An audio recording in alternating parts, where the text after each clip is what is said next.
Bismillahirrahmanirrahim. Assalamualaikum warahmatullahi wabarakatuh.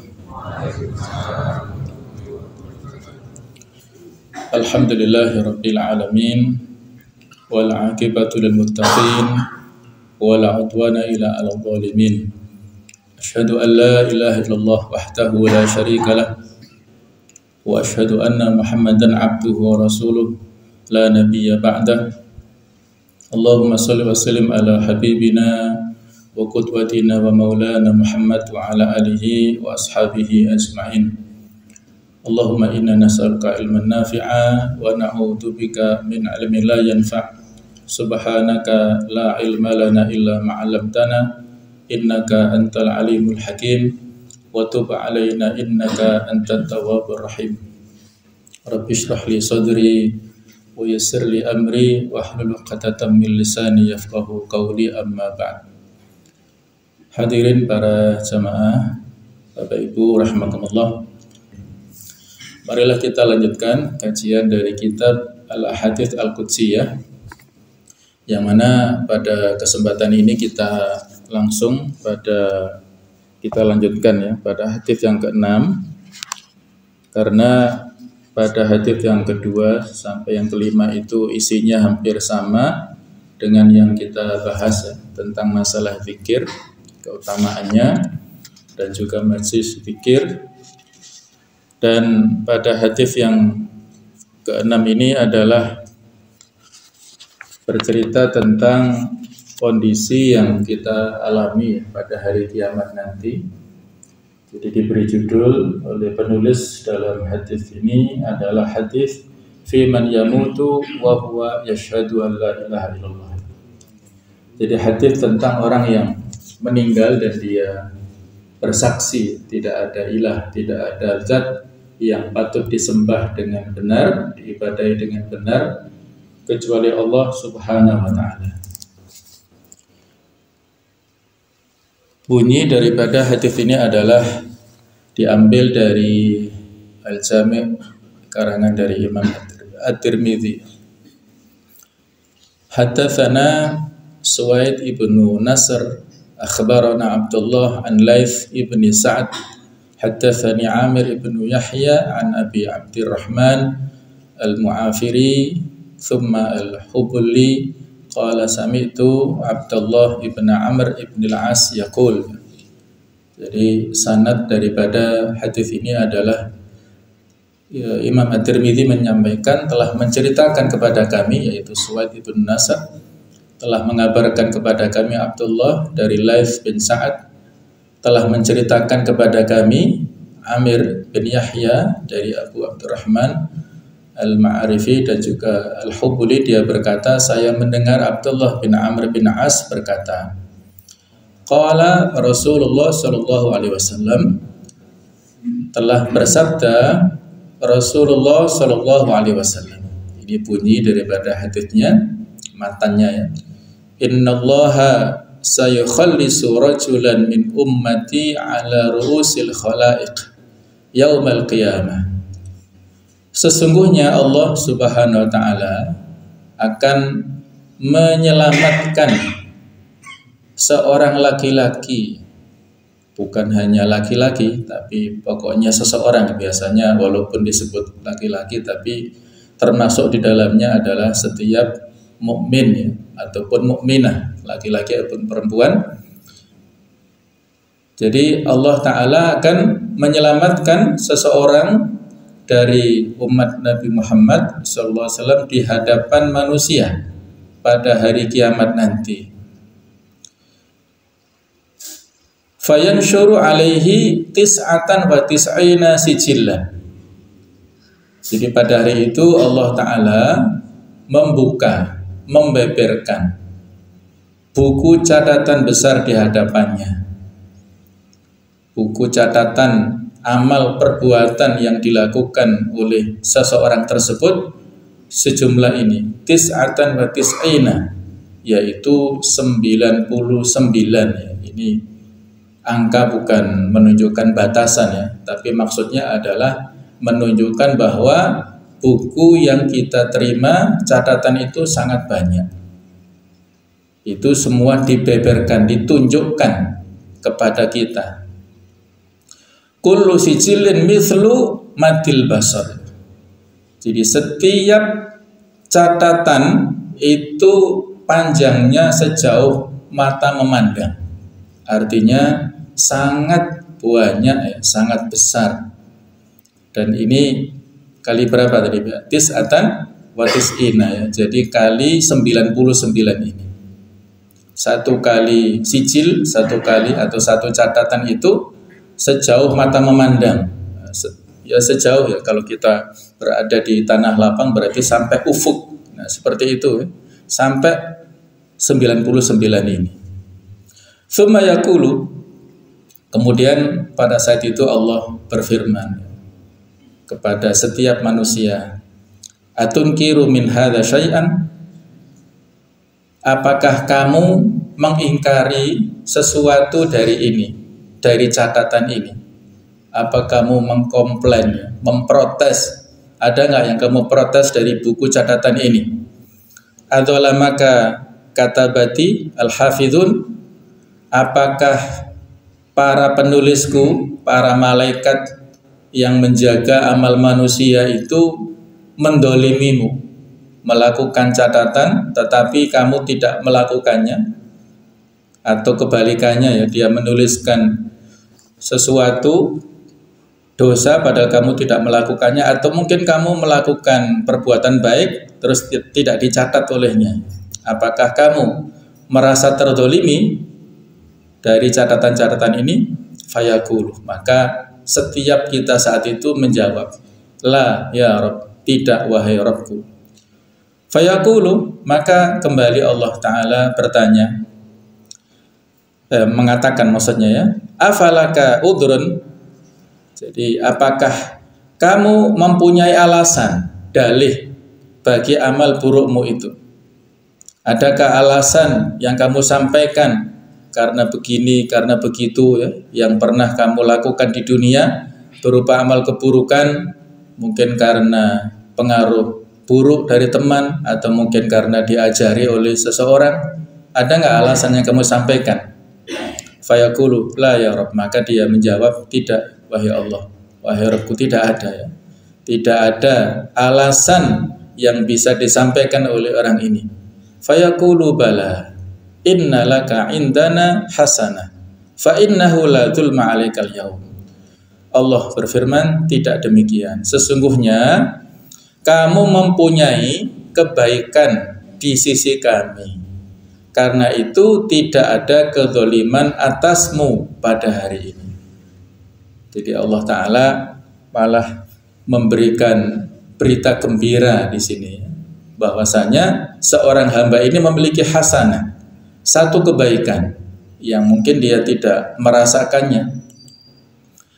Apa itu? Nah, ini fatakhruju bitaqatun, maka keluarlah satu kartu amal kebaikan, fiha, yang di dalam bitaqah kartu ini ada catatan ini, asyhadu alla ilaha illallah. Jadi dua kalimat syahadat, saya bersaksi bahwa tidak ada ilah, zat yang patut disembah dengan benar kecuali Allah, wa asyhadu anna Muhammadan abduhu wa rasuluh, dan saya bersaksi bahwasanya Muhammad adalah hamba Allah dan Rasulnya. Ini isi daripada catatan di bitaqah ini, di kartu ini. Fayaqulu, maka pada saat itu dia berkata, uhdur, maksudnya di sini Allah ya, Allah berfirman, uhdur wasnaka. Fayaqul, jadi pada saat itu hadirkan, atau barangkali yang lebih tepat ahdir waznaka, jadi hadirkan amal timbanganmu. Fayaqulu, maka dia mengatakan begini, ya Rabb, ma hadhil bitaqah, ma hadhihi sijillat. Ya Allah, wahai Tuhanku, apa artinya satu bitaqah, satu kartu amal ini bila dibandingkan dengan buku catatan besar yang sangat banyak tersebut? Faqala, maka Allah mengatakan, menjawab, innaka la tudlamu, sesungguhnya kamu tidak akan dizalimi. Qala, maka dalam hal ini Nabi sebagai perawi daripada hadis ini mengatakan fatudhu sijillat, maka diletakkanlah buku catatan besar fi kaffatin, pada satu sisi, satu daun timbangan, wal bitaqatu, dan kartu tadi fi kaffatin, pada satu daun timbangan yang lainnya, pada sisi yang lainnya itu. Fatashat as-sijillat wa thaqalat al-bitaqah, maka buku catatan besar itu ringan timbangannya, sedangkan kartu amal itu berat bobotnya. Jadi lebih cenderung bobot beratnya itu kepada bitaqah, kartu catatan yang berisi 2 kalimat syahadat. Fala yazkulu ma'a ismillahi syai'un, maka tidak ada sesuatu pun yang lebih berat dibandingkan dengan nama Allah Subhanahu wa taala. Qala Abu Isa, berkata Imam At-Tirmidzi, beliau memiliki kunyah Abu Isa, hadis hasan gharib ini adalah merupakan hadis yang derajatnya hasan. Jadi masih berada di bawah sahih, tapi bisa kita terima. Yang mana gharib itu adalah dari sisi kuantitasnya, perawinya tidak sampai pada derajat yang mutawatir. Jadi ini dikeluarkan oleh Imam At-Tirmidzi pada nomor hadis 2563 ya. Jamaah sekalian, inilah sebuah hadis yang mulia ya, yang penting untuk kita renungkan, kita jadikan sebagai muhasabah, evaluasi bagi kita semuanya, betapa kondisi akhir zaman, maksudnya pada hari akhir yaumul qiyamah nanti dahsyatnya luar biasa. Pada saat itu ada yaumul hisab, ada hari perhitungan yang tidak bisa kita lepaskan. Tidak ada satu orang pun yang terlepas dari hisab, audit pada hari itu. Maka mari kita bersama-sama mencermati beberapa manfaat ataupun faidah pelajaran yang bisa kita ambil dari hadis ini. Sebelum itu mari kita lihat sejenak ya, tentang biografi singkat perawi dari sahabat.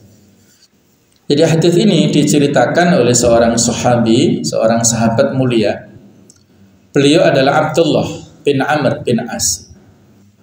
Beliau ini seorang sahabat mulia, yang mana beliau ini adalah putra dari seorang sahabat. Jadi pada saat kita menyebutkan seorang sahabat, ayahnya juga sahabat, maka doanya radhiyallahu anhuma. Jadi doanya kita adalah mudah-mudahan Allah memberikan ridho kepada keduanya, kepada ayah dan putranya ini. Jadi Abdullah bin Amr bin As radhiyallahu anhuma. Jadi kalau Amr bin As ini adalah seorang sahabat yang cerdas luar biasa, menurun kepada putranya.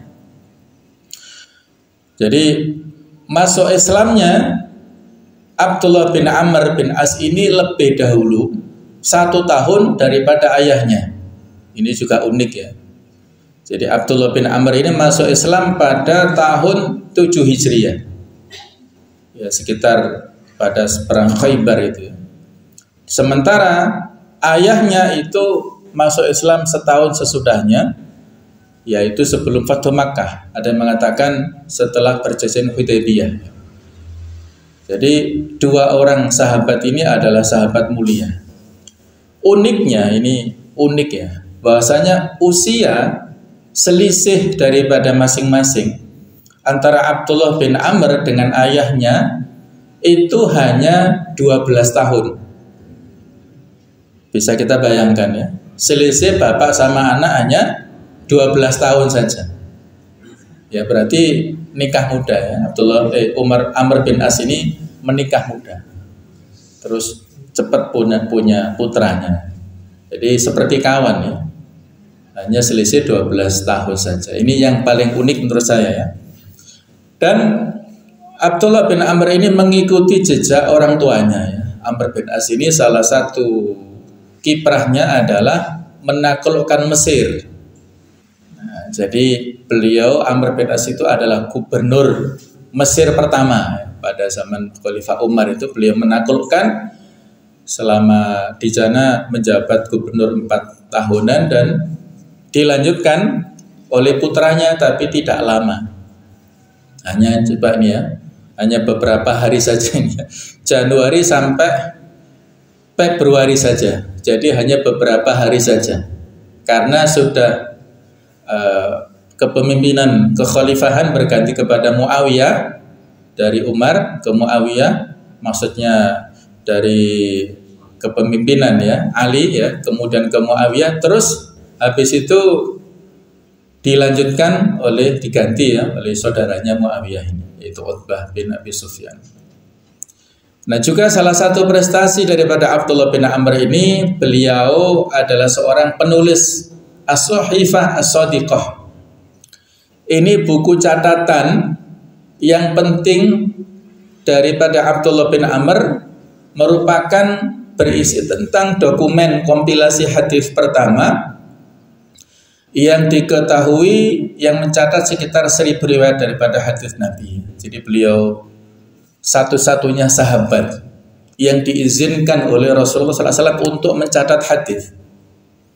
Jadi pada saat beliau menyampaikan taklim ya, ceramah kepada para sahabat, itu Nabi Muhammad memberikan ultimatum ya, atau ancaman kepada para sahabat. La taktubu anni ghairal Qur'an. Janganlah kalian menulis dariku selain Al-Qur'an. Wa man kataba anni ghairal Qur'an falyamhuhu. Siapa yang menulis dariku Al-Qur'an selain Al-Qur'an, maka hapuslah. Ini ultimatum dari beliau kepada para sahabat supaya tidak bercampur antara yang beliau sampaikan isinya Al-Quran dengan hadis Nabawi. Itu supaya tidak campur, maka beliau menyampaikan seruan secara umum seperti itu. Kecuali hanya diberikan dispensasi rukhsah kepada ini Abdullah bin Amr, karena beliau orang yang paling teliti di antara para sahabat yang lain, sehingga bisa membedakan, oh ini ayat Quran, ini hadis Nabawi, sehingga hanya beliau yang diberikan izin ini menuliskan As-Sahifah As-Shadiqah ini. Ini buku catatan penting yang akhirnya menjadi rujukan para ulama sesudahnya. Bahkan Abu Hurairah sendiri mengatakan Abdullah bin Amr ini lebih alim, lebih berpengetahuan daripada Abu Hurairah. Itu testimoni atau pengakuan daripada Abu Hurairah yang kita tahu beliau sudah kita sampaikan biografi sebelumnya, perawi hadis yang terbanyak. Sementara Abdullah bin Amr ini ya ada mengatakan di sini 1000 dan kita sebutkan waktu itu 700-an ya. Jadi masih peringkatnya masih peringkat yang bawah. Tidak dibandingkan, tidak secara kuantitas masih kalah dengan para sahabat yang lebih banyak meriwayatkan hadisnya.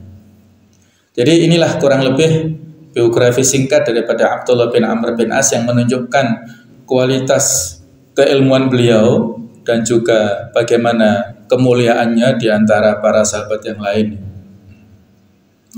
Pelajaran yang kita ambil dari hadis ini jamaah sekalian sangat banyak, di antaranya kita sebutkan 4 saja di sini ya. Yang pertama, wujubul iman bi yaumil hisab, wajibnya kita beriman kepada hari akhir, yaumil hisab. Dalam banyak hadis itu bisa kita baca ya. Rukun iman kan berapa jumlahnya? 6 ya. Tapi dalam banyak hadis itu sering disebutkan disingkat 2, yaitu iman pada Allah dan iman pada hari akhir. Misalnya hadis yang populer, man kana yu'minu billahi wal yaumil akhir falyakul khairan aw liyasmut. Nah, misalnya ya, siapa yang beriman pada Allah dan hari akhir maka hendaklah berkata baik, atau kalau nggak bisa diamlah. Ada lagi disebutkan wa man kana yu'minu billahi wal yaumil akhir fal yukrim dhaifahu, ya hendaklah dia muliakan tamunya, atau fal yukrim jarahu, hendaklah dia muliakan tetangganya. Ini kan diawali iman pada Allah dan iman pada hari akhir. Karena rukun iman yang 6 itu memang ringkasannya di sini iman pada malaikat, kitabnya, rasulnya, itu masuk dalam rangkaian termasuk juga takdirnya iman pada Allah, rinciannya. Dan iman pada hari akhir termasuk rukun yang kelima. Ini menjadikan seseorang memiliki tanggung jawab ya. Dia tidak gerusa-gerusu dalam hidup ini karena dia meyakini ada pertanggungjawaban di hari akhir.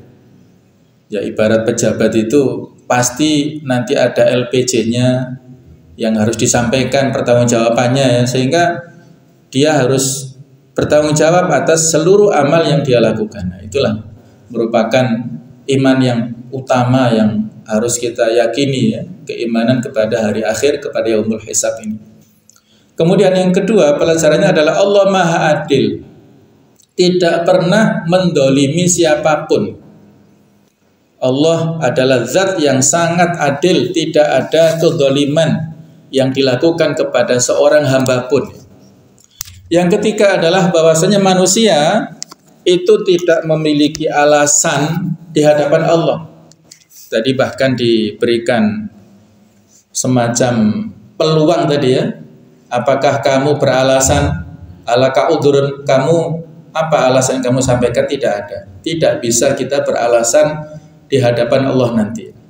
Yang keempat adalah keagungan, bobot, berat, timbangan syahadatani. Dua kalimat syahadat ini sangat mulia ya, sangat besar di hadapan Allah Ta'ala nanti pada yaumul kiamat dibandingkan dengan segala jenis amal yang lainnya. Nah, teman sekalian, kita tidak urut menyampaikan syarah penjelasan dari pelajaran ini ya, tapi yang inti di sini ada kaitannya dengan poin-poin yang kita sampaikan berikut ini ya. Ini kaidah-kaidah penting yang berkaitan dengan hisab. Jadi ini kaidah-kaidah yang penting yang harus kita pahami dalam kaitannya dengan konsekuensi keimanan kita kepada yaumul hisab, yaumul akhir ini. Yang pertama, bahwasanya nanti di yaumul akhir itu ada keadilan yang sempurna. Nah, ini kaitannya dengan tadi Allah yang Maha Adil, tidak pernah mendolimi kepada makhluknya sama sekali. Jadi kalau ada seseorang yang menggugat ya, tentang keadilan Allah, ini bahaya ya. Jadi dia tidak iman ya, kepada sifat Allah yang Maha Adil ini. Jadi keadilan yang sempurna yang ada pada yaumul hisab nanti. Di dalam banyak ayat Al-Quran itu disebutkan tentang balasan yang sangat adil kepada setiap manusia. Di antaranya ini ya. Ayat ini di surah Al-Baqarah 281. Ini adalah ayat yang menurut pendapat jumhur ulama itu ayat yang paling akhir diturunkan. Wattaqu yauman turja'una fi ilallah. Dan takutlah kalian pada satu hari yang kalian nanti dikembalikan kepada Allah. Tsumma tuwaffa kullu nafsin ma kasabat wa hum la yudlamun. Kemudian setiap orang diberi balasan yang sempurna sesuai dengan apa yang telah dilakukannya dan mereka tidak dizalimi, tidak dirugikan sama sekali. Jadi ini ayat yang menutup tentang masalah kaitannya dengan riba ya. Di Al-Baqarah sebelum 281 ini bicara tentang masalah hukum riba, kemudian ditutup sebagai penguat supaya kita waspada dan hati-hati tentang hukum tersebut.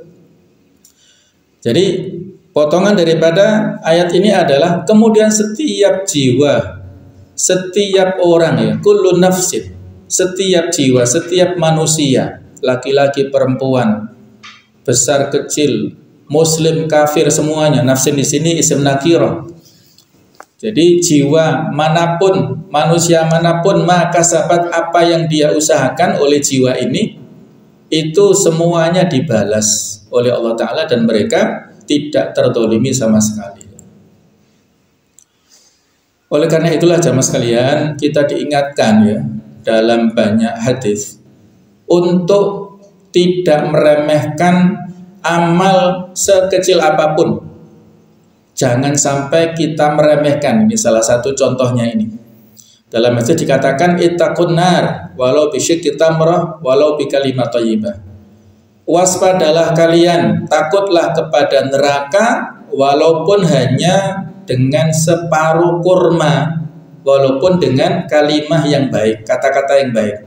Sahih Bukhari ini. Kemudian dikuatkan oleh beberapa pendapat, di antaranya Imam Nawawi mengatakan bahwasanya di dalam hadis ini al-hatsu 'ala shadaqah. Jadi hadis ini memberikan anjuran kepada kita semuanya untuk bersedekah. Wa annahu la yamtani'u minha al-qali likillatiha ya. Jadi jangan sampai kita terhalangi untuk bersedekah walaupun jumlahnya sedikit. Wa anna qalilaha sababun linajati minan, bahwasanya jumlah yang sedikit itu bisa menjadi satu sebab keselamatan dari neraka. Inilah pesan dari Imam Nawawi rahimahullah. Wa fihi, dan dalam hadis yang singkat ini juga terdapat pelajaran annal kalimat thayyibah, kata-kata yang baik, zikir-zikir ya. Kalimat thayyibah ini banyak. Ada kalimat tasbih ya, kemudian tahmid, takbir, tahlil dan lain-lain. Itu sababun linajati minan nar, salah satu sebab juga keselamatan dari neraka. Wahyal kalimah allati fiha tatibu qalbi insan. Jadi kalimat ini bisa membersihkan hati seseorang. Idza kanat mubahatan atau ta'atan ya, apabila itu berupa hal yang mubah ataupun ketaatan. Jadi ini juga dikuatkan oleh beberapa riwayat yang lainnya yang senada dengan yang kita sampaikan ya, saling menguatkan ini. Ma minkum min ahadin illa sayukallimuhu rabbuhu. Tidak ada seorang pun di antara kalian kecuali akan berdialog, berbicara dengan Allah Ta'ala nanti pada hari kiamat. Laisa bainahu wa bainahu turjuman. Tidak ada penerjemah, tidak ada hijab, tidak ada perantara antara setiap manusia dengan Allah Ta'ala pada hari kiamat. Fayanduru aymana minhu fala yara illa ma qaddama. Dia melihat ke arah kanan, tidak ada lain kecuali yang amal-amal yang telah dia lakukan di dunia. Wa yanduru ash'ama minhu fala yara illa ma qaddama. Dia melihat ke kiri juga tidak ada yang lain kecuali yang telah dia lakukan. Wa yanduru baina yadayhi, ketika dia melihat ke depan, fala yara illa nar. Tidak ada penglihatan kecuali neraka. Tilqa wajhi, di hadapan wajahnya itu ada neraka. Fattaqun nar walau bisyikki tamrah, maka takutlah kalian kepada neraka walaupun hanya setengah biji kurma saja. Muttafaqun alaih. Jadi di sini Syekh Shalih Fauzan mengatakan bahwasanya nisfu tamra idza saluhat niyatu badhiliha, setengah biji kurma saja jika lurus niat pemberinya, dakhala bihal jannah, maka ia masuk surga. Fa kaifa biwiriha, maka bagaimana apabila bukan hanya separuh biji kurma, tapi 1 kilo biji kurma, atau mungkin 1 kardus biji kurma kita berikan untuk takjil misalnya, maka nilainya sangat banyak. Sama sekalian, sebagai pelengkap daripada hadis di atas, ada semacam sababul wurudnya ya, atau latar belakang bagaimana hadis ini disampaikan ya, yaitu kisah Sayyidah Aisyah dan seorang ibu bersama 2 putrinya. Saat itu ibu ini kelaparan dan juga 2 putrinya ya, mengemis, meminta-minta ke Aisyah. Ini kurang lebih gambaran dulu Masjid Nabawi seperti ini ya. Di ujung sana itu ada Al-Hujurat. Nah, yang disebutkan dalam Al-Hujurat ya, kamar-kamar ya. Ada 9 kamar di sana. Salah satunya adalah Aisyah, kamarnya Aisyah. Jadi beliau saat itu ditamui oleh ibu dan 2 putrinya, kelaparan, minta belas kasihan. Yang saat itu Aisyah cari-cari di rumahnya nggak ada yang lain kecuali hanya 3 biji kurma saja. Dikasihkanlah 3 biji kurma ini kepada ibu ini satu kepada putrinya satu dan putrinya yang lain satu. Jadi semuanya dikasih. Kemudian karena saking laparnya, dua putrinya ini langsung memakan satu kurma. Nah, ternyata kurang. Mereka merengek-rengek minta pada ibunya. Ibunya sudah mau makan ini, tapi karena anaknya nangis, maka dibagi ya. Ini kasih sayang seorang ibu ya. Dibagi kurma ini satu sebagian untuk anaknya putri, yang satu untuk yang lain.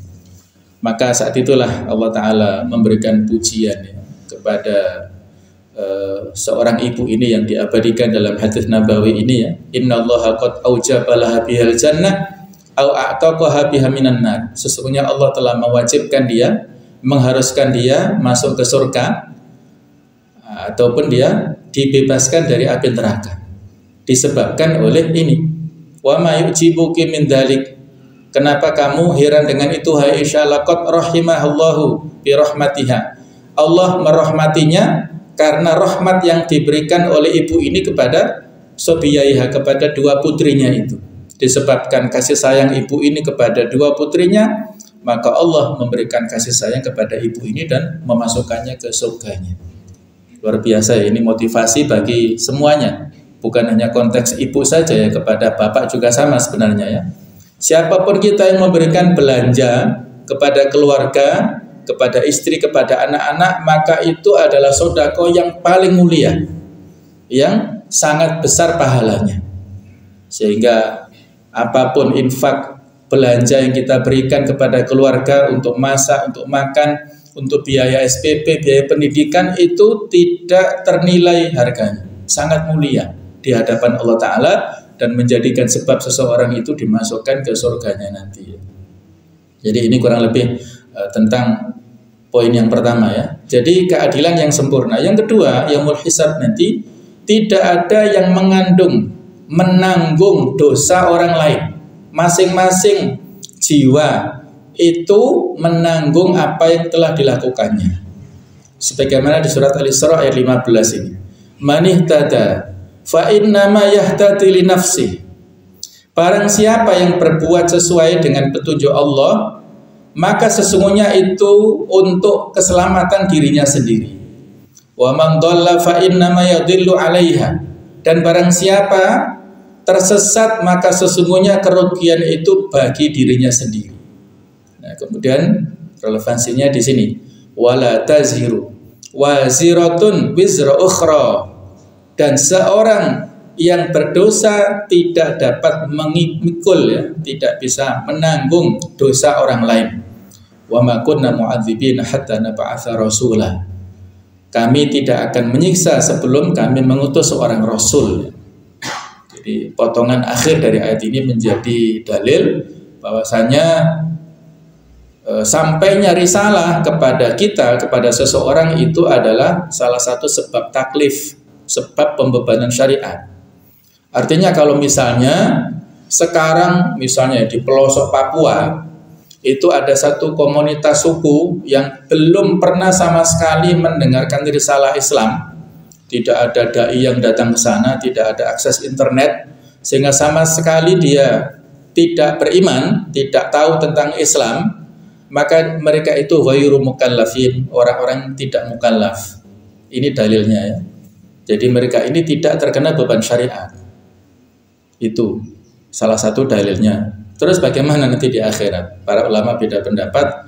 Ada yang mengatakan nanti ada semacam ujian susulan, ya, ujian remedi lah ya. Jadi karena dia nggak ikut ujian di dunia, disusul nanti di akhirat. Ketika ditunjukkan kamu iman nggak dengan risalah Islam, itu nanti tergantung pilihannya, ya. Tergantung masyiatillah juga ya. Jadi ini salah satu dalilnya seperti ini ya, tentang irsalur rasul ya, sampainya seorang rasul menyampaikan Islam kepada setiap manusia itu salah satu kewajiban. Sehingga masa dulu ada masa fatrah ya, masa jeda waktu antara terangkatnya Isa dengan diutusnya Rasul kan masa fatrah, masa waktu yang lama 600 tahun ya, jedahnya itu. Sehingga kalau ada polemik dulu yang sempat geger ya, menyebabkan ada pro kontra ya tentang posisi ayah dan ibu Nabi itu di mana sih nanti di akhirat, apakah masuk surga atau masuk neraka. Wah, ini polemiknya geger luar biasa karena ada satu hadis sahih memang ya, ketika ada seorang yang datang kepada Rasulullah, di mana nanti orang tua saya Rasulullah, di akhirat itu posisinya di mana? Nabi menjawab, Abi wa abuka finnari, bapakku dan bapakmu itu di neraka. Itu Sahih Muslim memang ya. Jadi ada yang tekstual menghukumi ayah Rasulullah kok di neraka. Ini kan akhirnya diprotes rame-rame ya. Nah, salah satu yang memprotes di antara dalilnya ini karena masa sebelum Nabi diangkat Rasul kan masa fatrah. Ya, masa jeda belum diangkatnya Rasul kan. Jadi belum ada risalah Islam, sementara risalah Nabi Isa itu kan hanya berlaku untuk umatnya, untuk kaumnya ya. Walaupun ada hunafa, ada orang-orang yang hanif, yang lurus, tapi yang mengikuti agama Nabi Ibrahim ya, ini tapi mereka ini kan belum mendapatkan risalah Islam, Nabi sendiri kan belum lahir saat itu ya.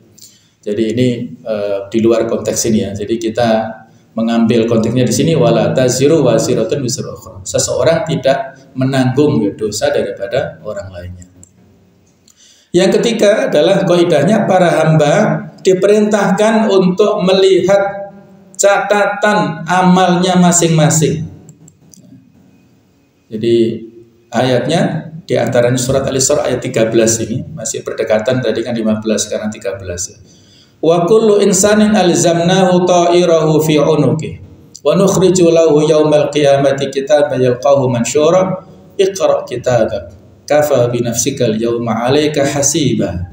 Dan setiap manusia telah kami kalungkan catatan amal perbuatannya di lehernya, dan pada hari kiamat kami keluarkan baginya sebuah kitab dalam keadaan terbuka. Maka dikatakan kepadanya, Iqra kitabak, bacalah kitabmu itu. Cukuplah dirimu sendiri pada hari ini sebagai penghitung atas dirimu. Suruh mengaudit sendiri, lihat catatanmu sendiri, pertanggungjawabkan masing-masing daripada amal perbuatanmu itu. Berikutnya yang keempat, bahwasanya kaidah yaumul hisab itu dihadiri para saksi. Jadi ada banyak saksi. Inilah saksi-saksi nanti pada hari kiamat. Jadi mereka semualah yang bersaksi atas seluruh amal perbuatan yang kita lakukan di dunia ini. Yang pertama adalah bahwasanya saksi itu adalah Allah Subhanahu wa taala.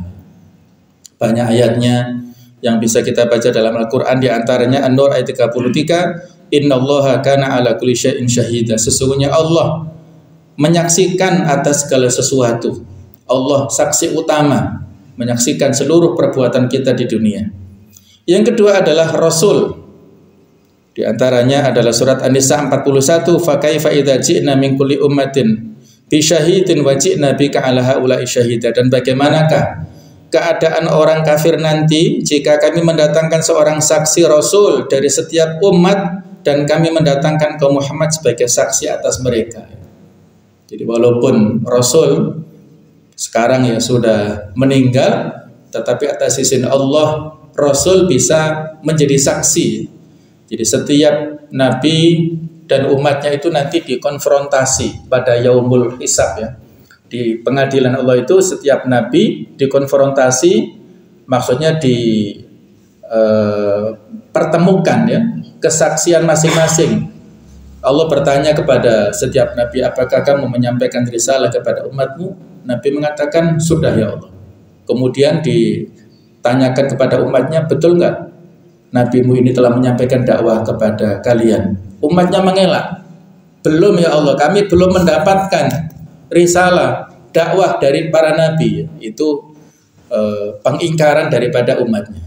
Maka nabi-nabi ini ditanya, siapa saksimu?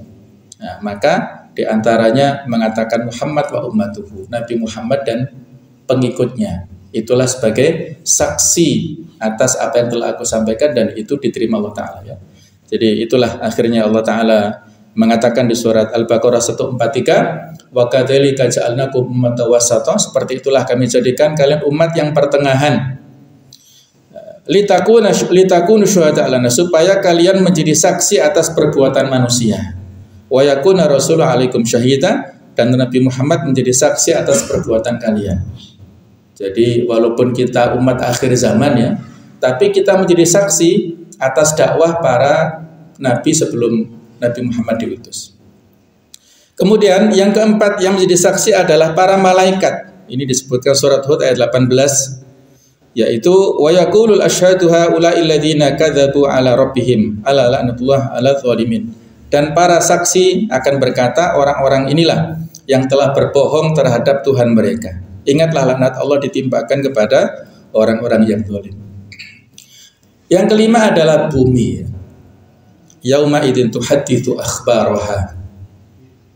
Surat apa ini ya? Yauma idzin tuhadditsu akhbaraha. Surat Al-Zalzalah. Az-Zalzalah. Pada hari itu bumi menyampaikan beritanya, bersaksi si fulan telah melangkahkan kaki di atasku menuju ke masjid. Wah, itu bumi bersaksi. Si fulan telah melangkahkan kaki di atasku untuk ke tempat maksiat. Wah, itu juga bumi bersaksi. Sehingga ini pentingnya kita melakukan rihlah perjalanan ya.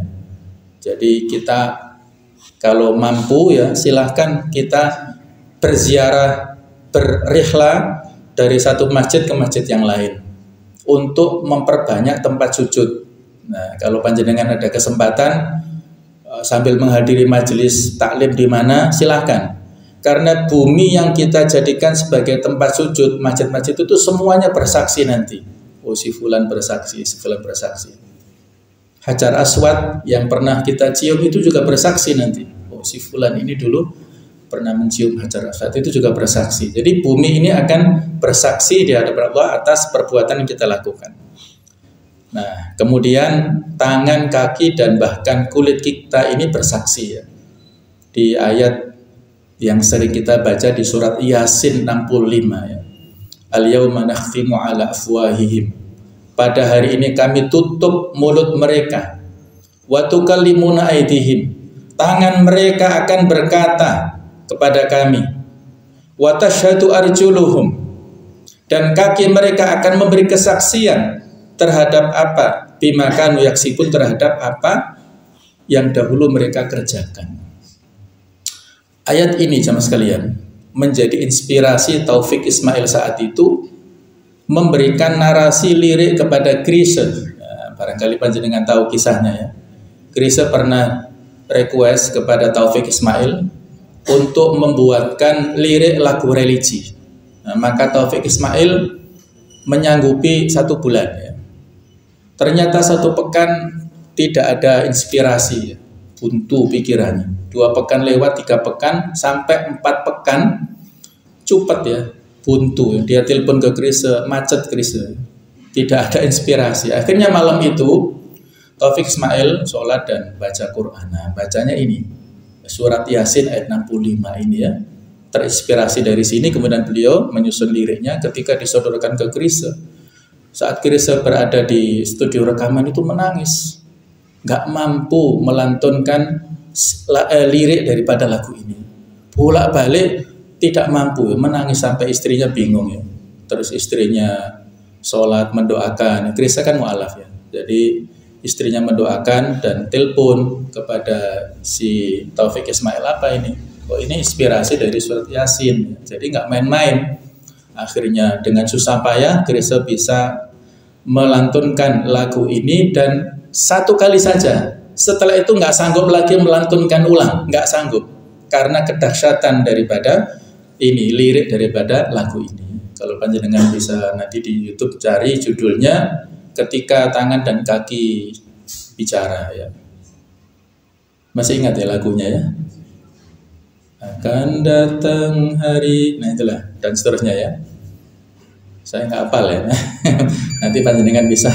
Ini luar biasa. Jadi ini Masya Allah ya. Jadi setelah ini Chrisye ini kan mu'alaf tadi ya, tidak pernah meninggalkan sholat sama sekali, dan tidak bisa mengulang lagi lagunya itu ya, karena kedahsyatan ya, semacam aura ya daripada lirik yang terinspirasi dari surat Yasin ayat 65. Ini yang sering kita baca ya, sering kita jadikan sebagai zikir ya, bacaan yang mungkin ya barangkali karena kita kurang paham artinya sehingga ya kita baca saja, tapi kalau kita pahami artinya Masya Allah luar biasa ya, kedahsyatannya luar biasa.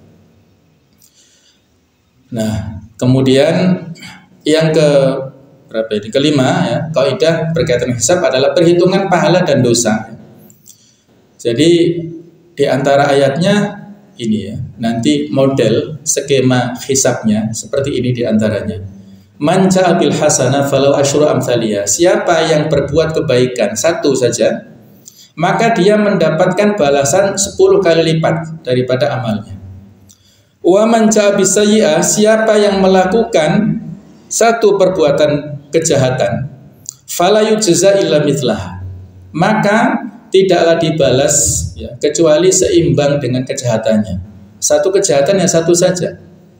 Wahum la yuflamun ya. Mereka sedikit pun tidak dirugikan. Jadi ini justru menunjukkan tentang keadilan dan belas kasihan Allah Ta'ala kepada kita semuanya. Al-An'am ayat 160 ya. Kemudian kaidah yang terakhir, bahwasanya sebagian orang ada yang dosanya dihitung sebagai kebaikan. Masya Allah, ini luar biasa ya. Dosa tapi dihitung kebaikan. Di antara dalilnya ini yaitu Az-Zumar ayat 70, illa man taba wa amana wa amila amalan shalihan fa ulaika yubaddilullahu sayyi'atihim hasanat wa kana Allahu ghafurur rahim. Kecuali orang-orang yang bertobat dan beriman dan mengerjakan kebajikan, maka kejahatan mereka diganti oleh Allah dengan kebaikan. Allah Maha Pengampun, Maha Penyayang. Ini fadilah daripada taubat ya. Jadi kalau dosa-dosa kita selain syirik, maka ada potensi untuk diampuni dan malah dibalas dengan pengampunan dan pahala ya. Ada hadis lain mengatakan, wahai ibnu Adam, anak manusia, kalau kalian datang kepadaku dengan segunung amal-amal yang baik, tetapi kalian melakukan syirik, maka aku membalas dengan dosa. Walaupun banyak amal baiknya, kalau kita syirik, maka Allah membalas dengan segunung dosa. Tapi kebalikannya, kalau kita membawa segunung amal-amal yang berupa kejahatan, tidak ada satupun dosa syirik, maka Allah akan membalas dengan segunung maghfirah, menjadi kebaikan-kebaikan. Jadi inilah fadilah yang sangat besar ya.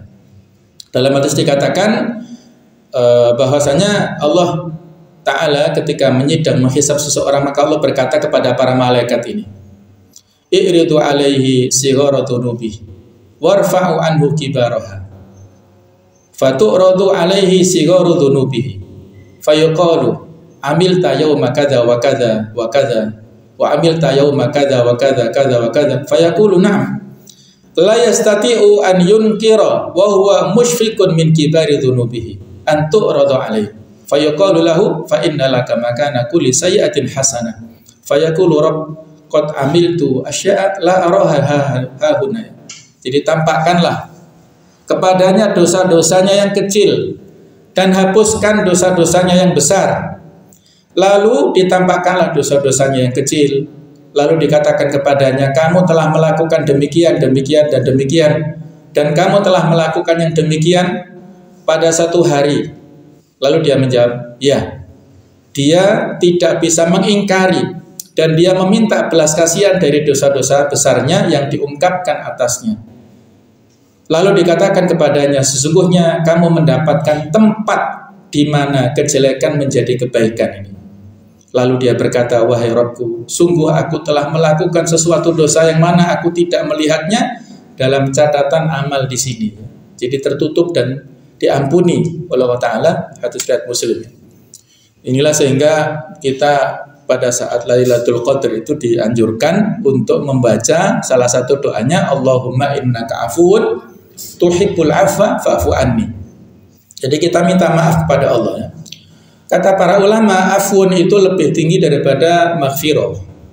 Kalau maghfirah kita diampuni, catatannya masih ada.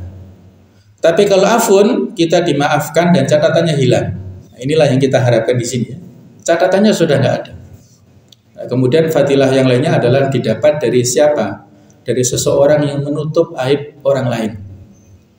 Man satara musliman satarahullahu yaumil qiyamah. Siapa yang menutup aib seorang mukmin, maka orang ini ditutup aibnya pada hari kiamat. Nah, bagaimana cara menutup nanti seperti ini? Seperti kalau kita melihat film itu ada editingnya ya, ada semacam sensornya gitu ya. Oh, saya dulu melakukan ini kok nggak ada sekarang ya. Jadi pada saat itu kalau kita direkam ya, pada saat melakukan amal keburukan di dunia kan malu ya. Kita melihat amal sendiri kan malu di akhirat. Kalau kita menutup aib sesama muslim, maka amal-amal dosa-dosa kecil itu dan dosa-dosa kita yang membuat kita malu itu diedit ya, disensor dan kita kok nggak ada lagi. Nah, maka inilah berita gembira bagi orang ini ya. Jadi ini fadilah-fadilah yang kita dapatkan dari dua kalimat syahadat, kalimat tauhid, hadisnya sangat banyak ya. Man mata wa huwa ya'lam annahu la ilaha illallah dakhala jannah. Siapa yang meninggal dalam keadaan mengilmui, mengetahui dan memahami la ilaha illallah, maka dia masuk surga. Kemudian man kana akhiru kalamihi la ilaha illallah dakhala jannah. Siapa yang akhir perkataannya kalimat tauhid ini, dia masuk surga. Ini yang dulu sempat di seorang penceramah ya mengolok-olok hadis ini mudah-mudahan Allah memberikan hidayah ya. Jadi akhir perkataan seseorang kalau sebelum wafat ini kondisi yang sangat mencekam luar biasa ya. Kalau dia bisa bertahan dalam keimanan ini luar biasa, karena godaan dari setan untuk menjadikan kita kafir sebelum meninggal ini sangat besar. Kalau kita bisa melewatinya, ini berarti merupakan husnul khotimah ya. Yang terakhir ya, ketika Nabi Musa minta kepada Allah, ya Allah ajarkan kepadaku satu kalimat. Maka Allah mengajarkan, kul ya Musa la ilaha illallah. Katakan wahai Musa kalimat tauhid la ilaha illallah. Maka saat itu Nabi Musa seolah-olah protes. Ya Allah, ya Rabb, kullu ibadika yaqulu hadza. Seluruh hambamu itu mengatakan kalimat ini, apa istimewanya? Maka dijawab dengan hadis qudsi seperti ini. Ya Musa, wahai Nabi Musa, lau anna samawati seandainya 7 langit wa amirahunna dan juga penghuninya serta ya penghuninya selainku ya maksudnya wairi wal ardhina sab'a dan juga 7 bumi ini bersama dengan fi kifatin, jadi 7 langit kemudian 7 bumi dalam 1 daun timbangan, kemudian kalimah tauhid la ilaha illallah fi kifatin dalam 1 daun timbangan yang lain, malat bihinna la ilaha illallah, maka timbangan tersebut lebih condong, lebih berat kepada kalimat la ilaha illallah. Masyaallah ya, luar biasa. Jadi kalimat tahlil ini luar biasa bobot dan timbangannya dibandingkan dengan seluruh makhluk. Langit dan bumi ini kan merepresentasikan seluruh makhluk, itu tidak lebih berat timbangannya daripada kalimat tauhid. Kalimat inilah yang sangat berat bobot timbangannya. Maka mari kita bersama-sama memperbanyak dan mendalami, paham secara benar maksud dan kandungan yang terdapat dalam kalimat tauhid ini. Mudah-mudahan kita semuanya istiqomah di jalan kebenaran dan kita mengakhiri, menutup mata kita dengan kalimat syahadatain. Mudah-mudahan kita mendapatkan husnul khotimah, dikumpulkan di surganya Allah Subhanahu wa taala. Mudah-mudahan ada manfaatnya. Kurang lebihnya mohon maaf. Subhanakallah bihamdik asyhadu an la ilaha illa anta astaghfiruka wa atubu ilaik. Wassalamualaikum warahmatullahi wabarakatuh.